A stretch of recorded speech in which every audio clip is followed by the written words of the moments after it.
Alright, so if you're a person with semi-regular access to the internet or the radio or, I don't know, ears, chances are in the last few months you've heard Lil Nas X's country trap fusion song Old Town Road, or its remix featuring country legend and father of plank-like construction machinery enthusiast Miley, Billy Ray Cyrus, pretty much non-stop.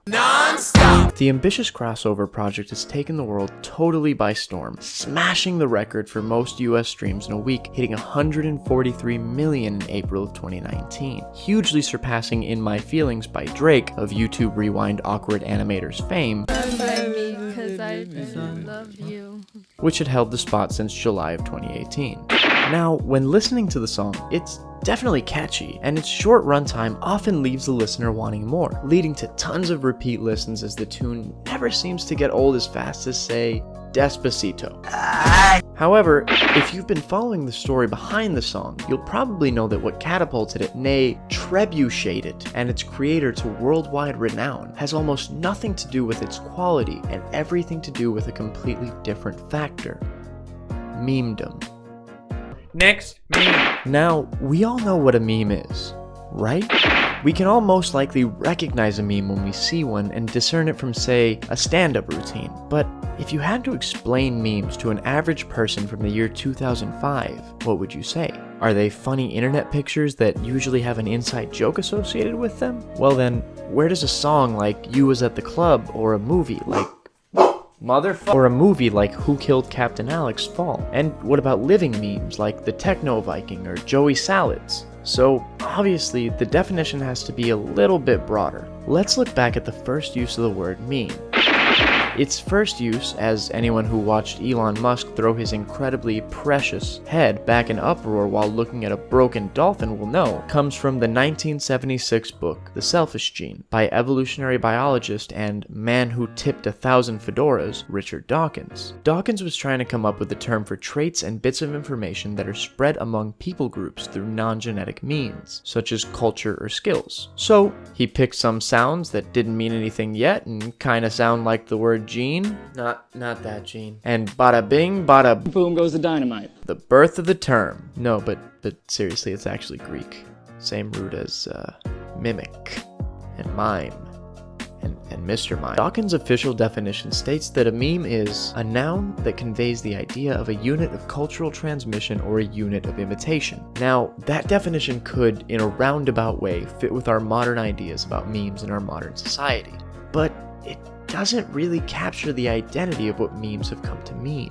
Memes are more than just weird inside jokes. They're an entire culture, entire families of cultures. Different subcultures have their own memes. Even individual YouTubers have memes show up in their communities. Memes are sort of a language all their own. They've evolved and morphed from early cat pictures and demotivationals to post-ironic, deep-fried dank memes, and for some reason, this? Hamburger. Memes are so heavily integrated into internet culture that there are memes about memes. There are memes about memes about memes. You get the point. I'm sure I'm not the only one that's tried to explain this image to my mom when she asks what I'm laughing about looking at my phone. But just because she doesn't get this one, after all, doesn't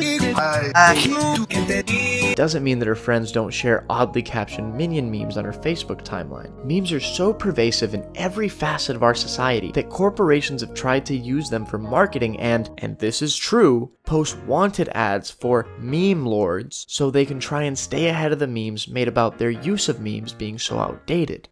Hey, so this is Medium D from the future while editing this video, and I just found this. It's a job posting to be a social media editor, so basically a meme maker for Know Your Meme. Yeah, I know. Look at that. Oh my god, you've got to be kidding me. It's a meme making job. You don't need to go to college for that. Hell, memes are so big that the biggest YouTuber on the platform has a weekly show where he reviews just that week's memes. And he's gotten basically the real-life Iron Man to host it. Oof, too soon. Too soon. So, when seeing how deeply entrenched in memes the entire world is, it makes sense that the massive world of music, with all its ever-expanding subgenres?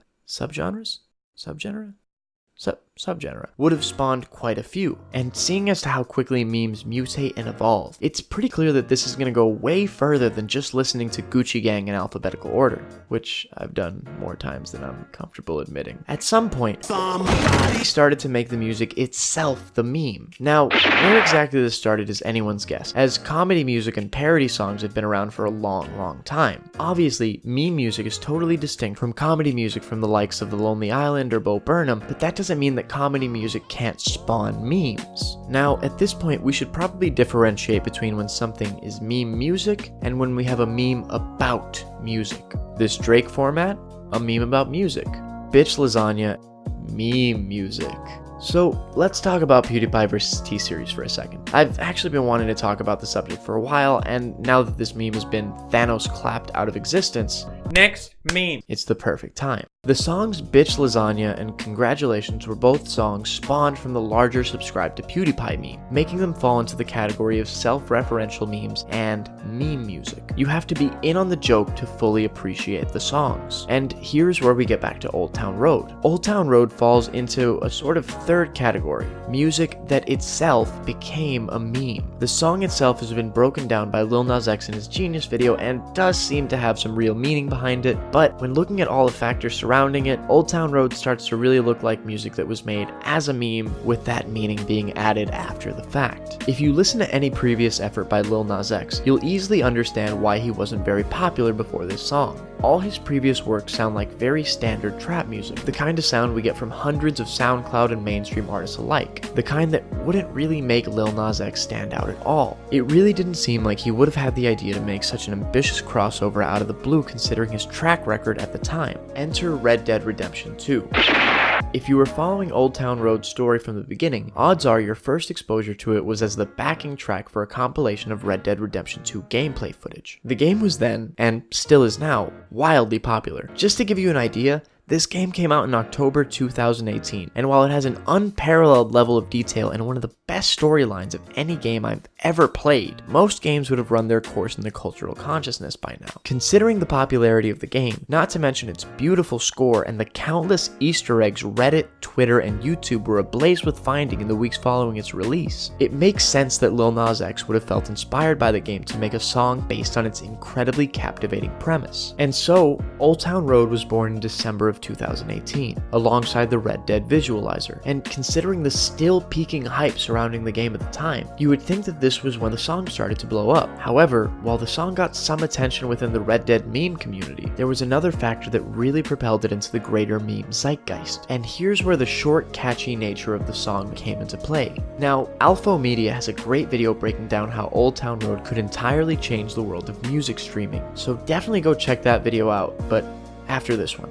Oh, and like this video, if you like it. But aside from that, another benefit of the song's short, memorable, and repetitive nature mixed with its country overtones allowed it to grow in a place that not many people think of as being anywhere near as influential as it actually is on pop culture: TikTok. Now, if somehow you aren't aware, which, come on, you are, the algorithm won't let you be unaware. In late 2018, the popular lip-syncing app Musical.ly was purchased by the Chinese company ByteDance and restructured as TikTok. Trying to move away from the lip-sync only and child-dominated image that had come to define the app, ByteDance spent a fortune making sure every ad on YouTube for several months was one for their app. One of the aspects of TikTok and its predecessor is the inclusion of trending hashtags, somewhat like YouTube's trending tab, but with the ability for anyone to add a video to the hashtags playlist. One such trend was the hashtag Yeehaw challenge, starting in early March 2018. Now, this is something of a chicken-egg situation, with some publications saying the challenge was inspired by Old Town Road's online virality, and others claiming that much of its virality came from being one of the default options for the background music in the challenge. Whichever the case may be, the popularity of TikTok ads on YouTube had led to hundreds of commentary channels, including PewDiePie himself, making several videos lampooning and reacting to TikToks. likes. And as the algorithm rewarded this content more and more such videos were made, along with TikTok compilations and curated playlists. Intentionally or not, the ubiquity of TikTok cringe videos had cemented this platform as a legitimate source of online content, driving millions of new users to download and start using the app, and in the end, the almighty algorithm and TikTok were able to propel Lil Nas X's song further and further up the charts. And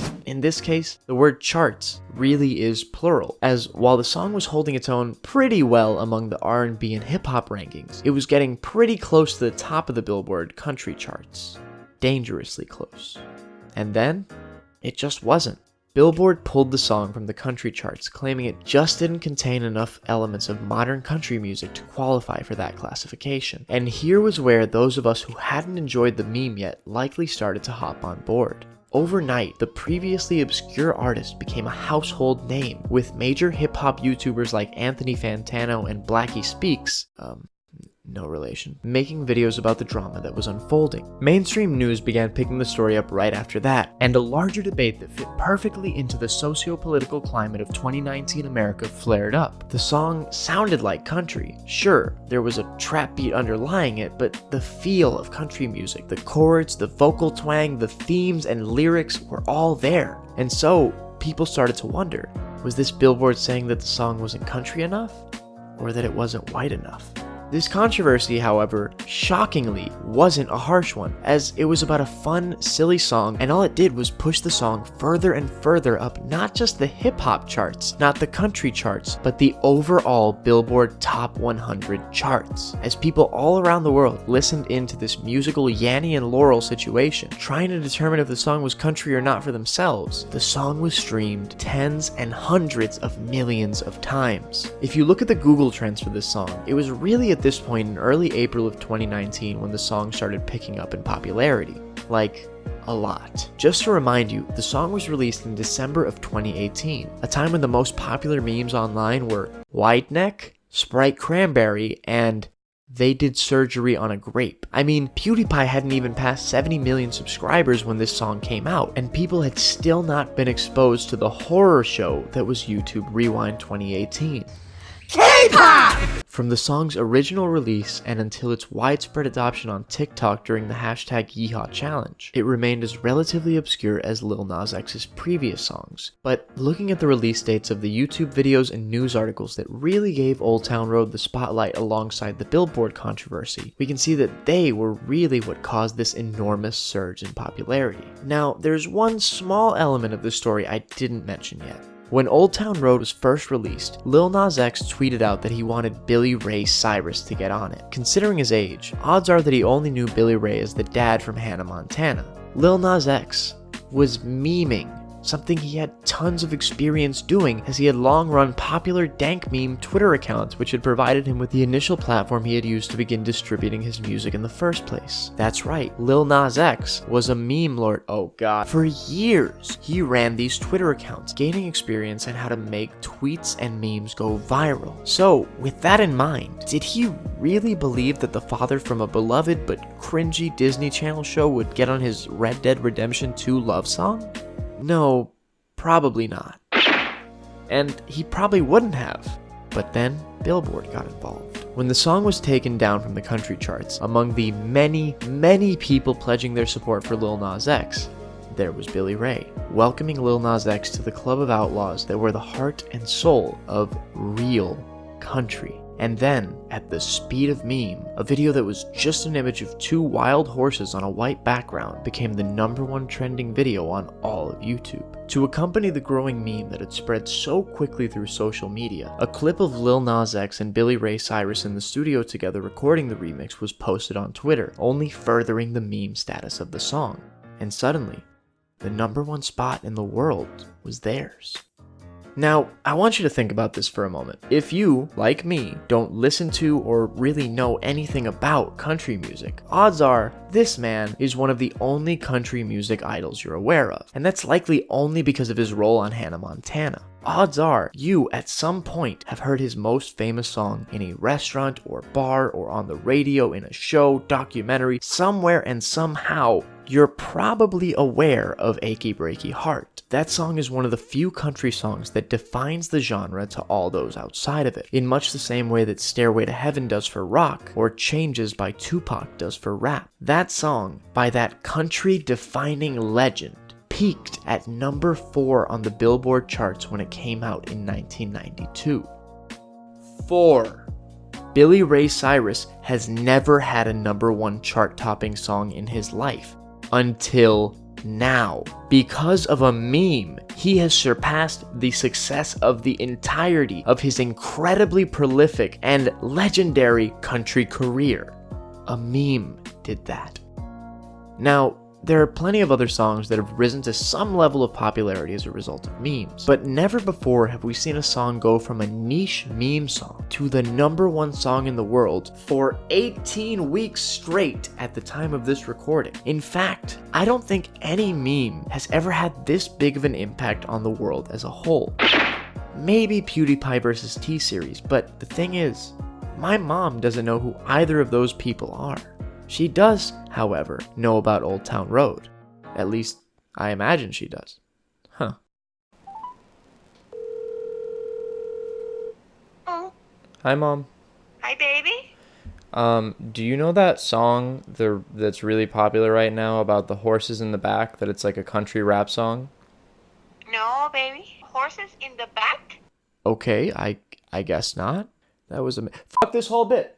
Fuck this whole bit. If you ask your friends who only use Instagram and Snapchat to name this character, or this one, or especially this one, odds are they won't know the right answer. They'll probably say something like, oh, that's the guy from Sonic, but he looks weird. Or, oh, that's Fat Bugs Bunny. But they won't understand the context in the same way people who regularly look at dank memes do. But if you play them Old Town Road, they'll definitely know what it's called and most likely who sings it. And I think that this isn't going to be an isolated example. I think the landscape of music, at least to some extent, is going to be dramatically changed by this song's unbelievable success. Much like how Wendy's made those terrible meme ads not too long ago, but then quickly recovered by essentially inventing brand Twitter, odds are not just artists, but major labels are going to figure out how to manipulate memes to try and create the next Old Town Road. And odds are we're gonna laugh at the first few attempts and catch them for the industry plants that they are. But eventually, and considering the fact that, and again, this is real, Meme Lord is an actual professional, not fake job, it won't take long until we won't be able to differentiate between an organic artist coming from the underground to find wild mainstream success and a heavily marketed industry plant. Think about it. After XXXTentacion and Lil Pump kicked off the SoundCloud rapper wave, how many similar artists have seemingly come out of nowhere with shockingly similar styles and become major players in the modern hip-hop arena? A lot of people are saying that Old Town Road is going to lead to a new wave of country rap crossover songs and artists. But I think they're only half right. We are going to start seeing a new wave. Not a new wave of country rap artists, but a new wave of meme artists. Hey there guys, so you watched the whole video. Wow. If you enjoyed it, please consider liking it. It really helps us out. And if you want to see more stuff like this, then subscribe to the channel. Tell us what you thought about the video down in the comments. We read every single one of them. You can also follow us on Twitter at MediumDSpeaks. It's the same name as the channel. You have no excuse. If there are any topics you would like us to cover, then let us know in the comments or on Twitter. And who knows, with this whole consistent uploading thing, maybe I'll cover your topic. I mean, we're running out of ideas, so, Anyway, yeah, more videos are coming at some form of semi-regular interval. Let's say, every 2 weeks. Bye!